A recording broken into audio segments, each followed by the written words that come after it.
Ar ko viņi ir atšķirās varbūt no pārējām velkoņiem, jo viņi paši jaunākie vispārīgi Baltijas valstīs. Viņi atšķirās ar to, ka kuģi var iet atpakaļgaitā ar tādu pašu ātrumu kā uz priekšu. Viņi var griezties uz riņķi tā kā vilciņi, pilnīgi. Pie tam viņiem uz sarkanais augšā ir speciāls ugunsdzēšanas, ugunsdzēšanas aparāts, kas var dot ūdens straumi līdz 300 metriem. Mēs varam aiztaisīt Daugavu cietu, no tā gala līdz turienā un kaut kā no šajā līdz turienā. Aizmugurē viņam ir speciāls zonas, kur nevar, teiksim, aiziet tālāk projām piesārņojums, un pēc tam savācē kuģi atkal to savāc. Tas ir tās no tām priekšrocībām.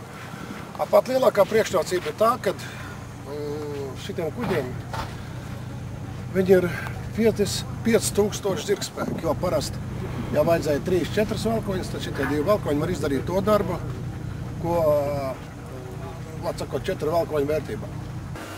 Un kas ir tas, kas vajadz? Tas ir tas botsmans? Jā, mums ir kapteiņi katrā mājā. 4 mājas, un katrā mājā ir mehānisks kapteinis un sēdšlāji. Prožektori. Aperis? Nē, kas tev pirms?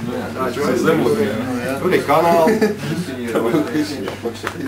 Kas tur tā? Tur ir, var redzēt, Daugavu. Jā. Pa 12 kūpu katrā.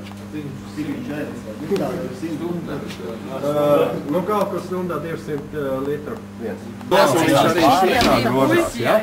Tāpēc es saku, viņš var iet pilnīgi šitā, pa labi, pa kreisi, pagriežas, jāru.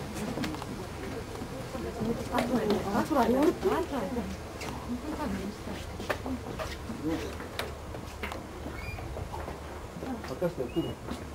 Tās ir tās vāns, ko es teicu, ka te nafta izplūda vai kas jau ne tā ierobežo, jā?